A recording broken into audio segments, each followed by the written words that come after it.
ये सत्य घटना है परमात्मा कबीर जी की एक अविश्वसनीय महिमा की, जो उन्होंने लोधी वंश के एक दिल्ली के बादशाह सिकंदर लोधी के साथ की। सिकंदर लोधी दिल्ली के तख्त पर काबिज एक ऐसा बादशाह जो जबरन लोगों का धर्म परिवर्तन कराता था। ये सत्य घटना उस समय की है जब दिल्ली के बादशाह सिकंदर लोधी को जलन का रोग हो जाता है। बादशाह का शरीर जला हुआ दिखाई नहीं दे रहा था, लेकिन पीड़ा इतनी थी कि जैसे शरीर को अग्नि से जला दिया गया। इसके लिए पूरे भारतवर्ष के हिंदू और मुस्लिम धर्म के सभी पंडित, काजी, वैद्य, हकीम भी उपचार कर करके थक चुके थे। परमात्मा के विधान में है, जब मनुष्य के पाप कर्म अधिक हो जाते हैं तो कोई भी दवा काम नहीं करती। कुछ ऐसा ही बादशाह के साथ भी हो रहा था। शानदार। अल्लाह के फजल से ये दवा जरूर हमारे जलन के रोग को ठीक कर देगी, इंशाअल्लाह। राजा सिकंदर लोधी ने सभी प्रकार की औषधि सेवन की, बड़े बड़े वैद्य बुला लिए गए, लेकिन बादशाह पर कोई भी औषधि काम नहीं कर रही थी। यहां तक कि सिकंदर लोधी ने उन्हें ठीक करने के बदले मुंह भोला इनाम भी रख दिया था, लेकिन सर्व उपाय निष्फल ही रहे। बादशाह सलामत, अब आपकी तबीयत कैसी है? पीर जी, हमें जरा भी आराम नहीं हुआ। बाहर से नहीं दिखता, लेकिन पीड़ा इतनी अधिक होती है कि जैसे किसी ने हमारे शरीर को जला दिया हो। बादशाह सलामत, हम सभी ने आपको वो हर दवा दी है जो ऐसे रोग में दी जा सकती है। बादशाह सलामत, लगता है ये कोई लाइलाज बीमारी है जिसका ठीक होना नामुमकिन है। गुस्ताखी माफ बादशाह, अगर आपकी इजाजत हो तो हम आपसे कुछ कहना चाहते हैं, क्योंकि हम सबको ये पता है कि आपको ये लाइलाज रोग अल्लाह की मर्जी से हुआ है, तो इसका इलाज भी हम वैद्य नहीं बल्कि कोई पहुंचा हुआ संत फकीर ही कर सकता है। और हम ऐसे ही एक सिद्ध महापुरुष को जानते हैं। कौन है वो? काशी में कबीर नाम के एक महापुरुष हैं। हमने सुना है कि उन्होंने बहुत सारे लोगों के कष्ट दूर किए हैं। उनमें मुर्दे तक को जीवित करने की शक्ति है। बादशाह सलामत, अगर वो रहम कर दें तो ये रोग एक लम्हे में खत्म हो सकता है। मौलवी साहब, आप कैसी बातें कर रहे हैं? इतने बड़े बड़े हकीम और वैद्य जो रोग ठीक नहीं कर सके, वो भला एक कबीर कैसे ठीक कर सकता है? हमें तो लगता है कि अब हमें इस रोग के साथ ही आखिरी दम तक जीना पड़ेगा। अब तो जीने की चाह भी खत्म होती जा रही है। गुस्ताखी माफ करें जहांपना, लेकिन कबीर जी कोई साधारण पीर नहीं है।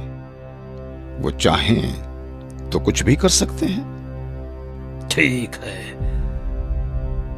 हमारे काशी चलने का बंदोबस्त किया जाए।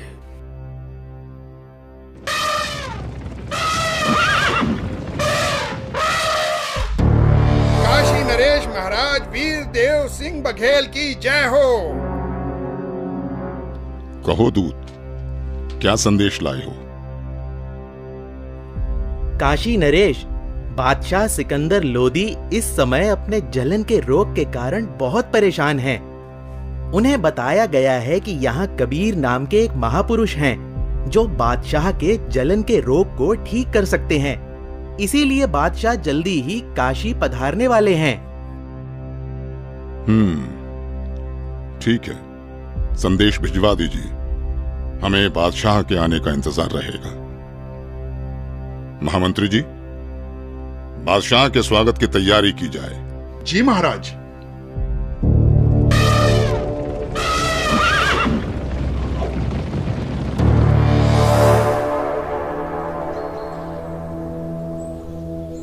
बादशाह सलामत, कृपया भोजन ग्रहण करें। वीरदेव, मैं तुम्हारी खातिरदारी से बहुत प्रसन्न हूं, लेकिन मैं कुछ भी खा नहीं सकता।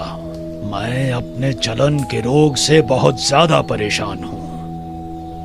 इस समय पूरे जहां में हमसे ज्यादा दुखी कोई नहीं। मुझे मालूम हुआ है कि यहाँ काशी में कबीर नाम के कोई संत हैं। आप उनके बारे में जरूर जानते होंगे, इसलिए मेरी ख्वाहिश है कि आप हमें कबीर जी से मिलवाओ। सुना है इस पृथ्वी पर केवल वही एक हैं जो मेरे इस रोग को ठीक कर सकते हैं, वरना अब केवल आत्महत्या करना ही बाकी रह गया है। बादशाह सलामत, अब आप बिल्कुल ठीक जगह आ गए हैं। निश्चय ही अब आपका जलन का रोग ठीक हो जाएगा। ऐसी क्या खास बात है उन कबीर में, वीरदेव? हे दिल्ली के सम्राट, कबीर जी कोई साधारण व्यक्ति नहीं है, बल्कि भगवान खुद ही कबीर जी के रूप में आए हैं। यदि कबीर देव जी की दया दृष्टि हो गई तो समझो आपका कष्ट हमेशा हमेशा के लिए दूर हो जाएगा। इंशाअल्लाह। वीरदेव, अगर ऐसा है तो जल्द से जल्द उस संत को हमारे पास लाया जाए। आपका आदेश सर आंखों पर बादशाह सलामत। लेकिन मेरी अर्ज है आपसे। बेफिक्र होकर कहो। बादशाह, कहते हैं कि संत को कभी आदेश देकर नहीं बुलाना चाहिए, और कबीर प्रभु जी तो संतों के संत हैं। फिर भी यदि हम उन्हें आदेश देकर बुलवा भी लें और उन्होंने आपके रोग को दूर करने की कृपा ही नहीं की, तो फिर उनका आना ना आना एक समान होगा। आप दिल्ली के सम्राट हैं, किंतु बादशाह, मेरे हिसाब से कबीर परमेश्वर जी को बुलाने की बजाय खुद चलकर उनके द्वार पर जाना चाहिए, उनके आगे नतमस्तक होना चाहिए। तभी संत प्रसन्न होकर अपनी कृपा बरसाते हैं। इसलिए मेरा अनुरोध है कि हमें खुद ही कबीर प्रभु के पास चलना चाहिए। बाकी आप जैसा आदेश दें।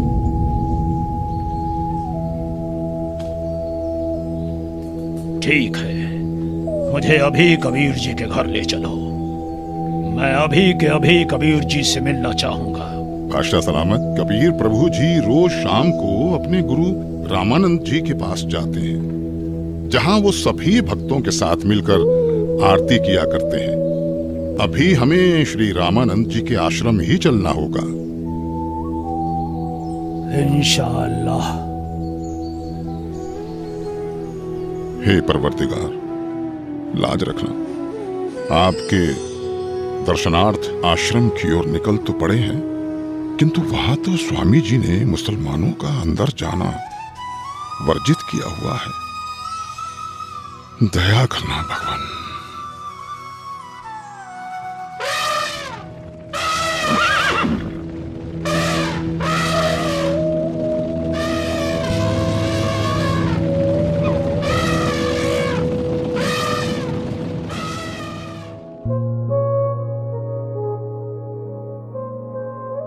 हे भक्त, क्या कबीर जी आ चुके हैं? अभी नहीं आए हैं राजन, आने ही वाले हैं। इस समय वो अवश्य आते हैं। कोई बात नहीं वीरदेव, चलो अंदर आश्रम में बैठकर कुछ देर इंतजार कर लेते हैं। जी बादशाह सलामत।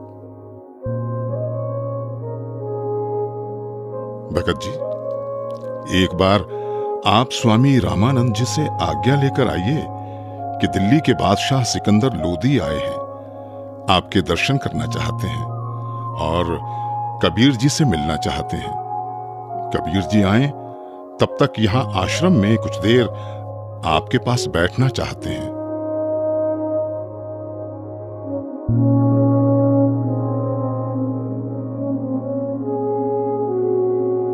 प्रणाम गुरुदेव। गुरुदेव, काशी नरेश वीर देव सिंह और दिल्ली के बादशाह सिकंदर लोधी आए हैं। उनको कबीर जी से मिलना है। उनके आने तक वो आश्रम में बैठकर इंतजार करना चाहते हैं। क्या कहा? सिकंदर लोधी? जी गुरुदेव। उन मांस खाने वाले पापी मुस्लिम मलिच्छों के लिए यहाँ आश्रम में कोई जगह नहीं। कह दो उसे कि बाहर ही इंतजार करे।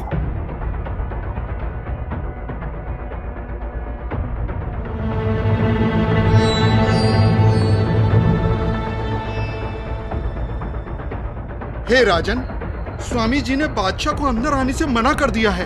मुसलमानों का आश्रम में प्रवेश निषेध है। हम मलेच्छ हैं तो कौड़ी का ऋषि अगर हमें ऐसा कह सकता है, दिल्ली के बादशाह को ऐसा कह सकता है, तो आम मुसलमानों को तो न जाने क्या क्या कहता होगा। माफ करें, पर आप अंदर नहीं जा सकते। बादशाह, शांत हो जाए, रुक जाइए। अरे यहां से!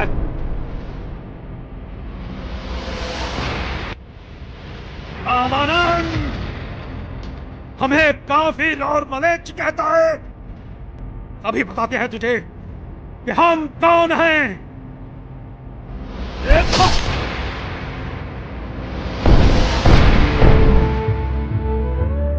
हे कबीर प्रभु, ये क्या किया आपने?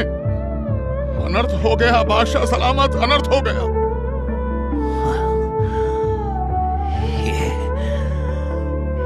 ये मैंने क्या कर दिया? मैं निहायत ही नीच किस्म का व्यक्ति हूं।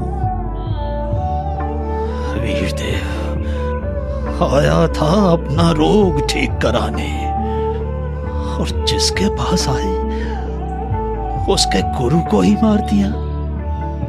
या अल्लाह, कितने गुनाह किए हैं मैंने, माफ कर दो मुझे। वीरदेव, यहां से वापस चलो। कबीर जी अब कभी मेरे रोग को ठीक नहीं करेंगे। अगर मैं उनके सामने रहा तो वो जरूर मुझे बद्दुआ देंगे।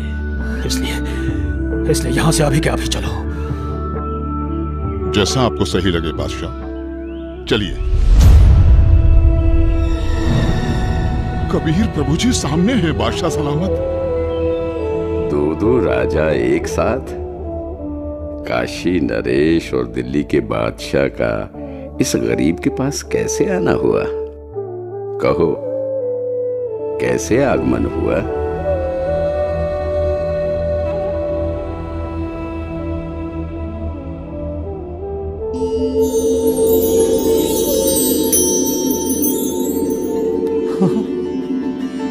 मेरी जलन, मेरी जलन तो ठीक हो गई।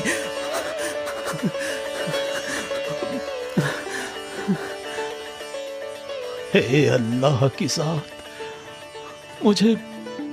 मुझे माफ कर दो। मैं बहुत नीच आत्मा हूं, मैं बहुत पापी हूं।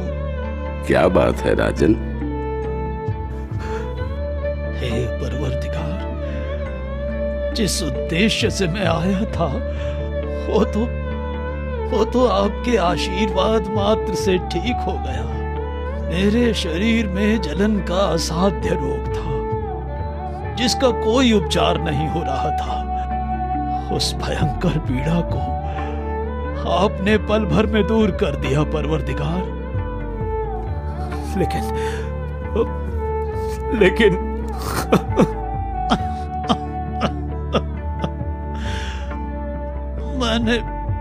मैंने एक जुल्म कर दिया।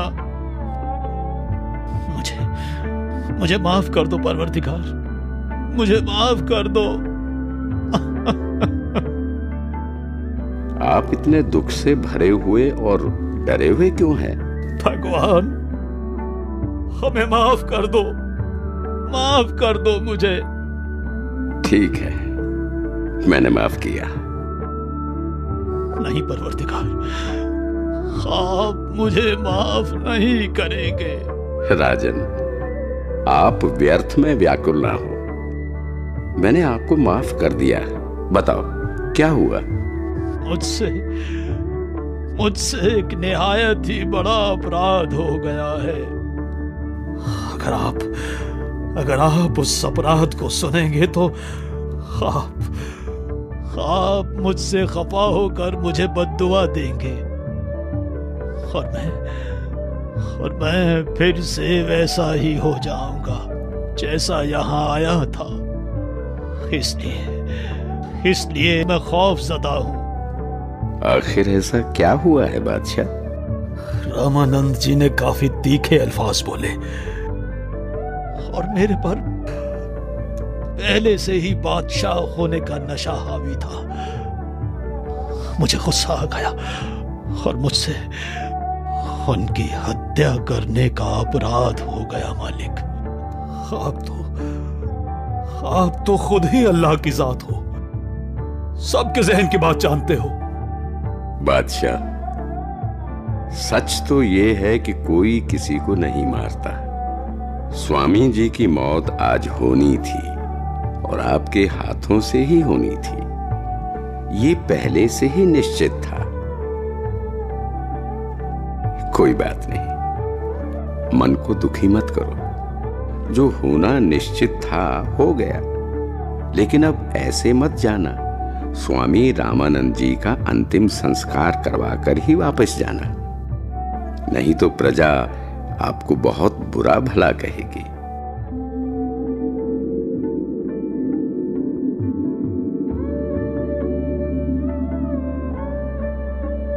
वीरदेव, आज मुझे अल्लाह मिल गए, ऐसे महापुरुष जिनके आशीर्वाद देते ही मैं स्वस्थ हो गया। और मैंने इतना जुल्म किया, फिर भी उन्होंने मुझ पर गुस्सा तक नहीं किया। राजा ने ये क्या किया? अनर्थ हो गया।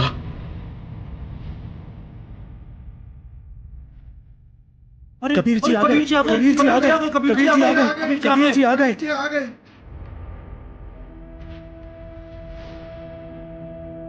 हे भगवान, सिकंदर लोधी ने अपने गुरुदेव की हत्या कर दी। अरे नादानो, कोई किसी को नहीं मारता। अपने गुरुदेव के प्रारब्ध में था इनके हाथों मरना, नहीं तो कहां सिकंदर लोधी बादशाह दिल्ली से चलकर यहाँ अपने आश्रम में आए। इनका तो कोई मतलब ही नहीं बनता यहाँ आने का। भक्तों, अपने गुरुदेव जी का संस्कार इन्हीं के हाथों मरने का था। अरे ये तो फिर से आ गया। अब ये क्या करेगा? गुरुदेव, आरती का समय हो गया। आपके सारे भक्त आपकी प्रतीक्षा कर रहे हैं। उठिए गुरुदेव। हे भगवान, हे गुरुदेव, यहां आपके बच्चे खड़े हैं।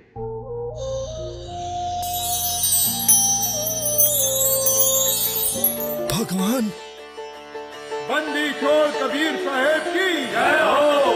बंदी छोड़ कबीर साहेब की जय हो। हे कबीर देव जी, ये मेरे शरीर के आधे हिस्से से खून और आधे हिस्से से दूध कैसे निकला? क्या राज है इसके पीछे? गुरुदेव, आप तो परम ज्ञानी हो, आपको तो सब पता है। आप तो बस मुझे महिमा देना चाहते हैं, इसलिए आप मुझसे ये प्रश्न कर रहे हैं। गुरुदेव, आपने अपने इस दास कबीर को गुरु मंत्र देकर हिंदुओं से तो छुआछूत की बुराई को दूर कर दिया, लेकिन मुसलमानों से आप अभी भी नफरत करते हैं।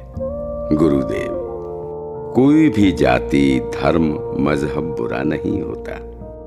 लोग बुरे हो सकते हैं, हम उन्हें सही रास्ते पर ले जाने ही आए हैं।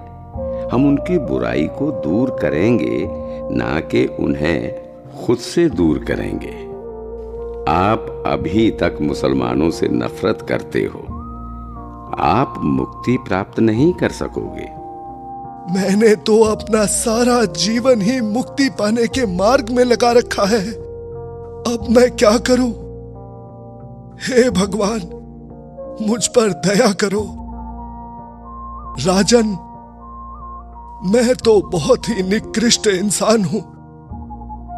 पहले भी मैं ब्राह्मणों के अलावा किसी को अपने पास नहीं आने देता था, और अभी भी मेरे अंदर ये दोष था कि मैं मुसलमानों से नफरत करता था।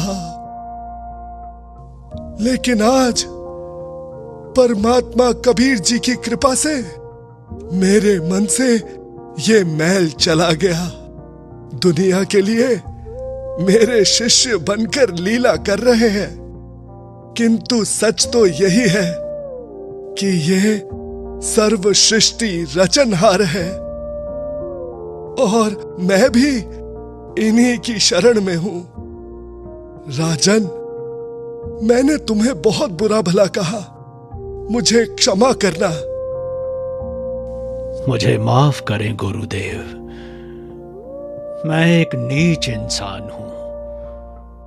मैंने भी बिना सोचे समझे आप जैसे महापुरुष की हत्या कर दी।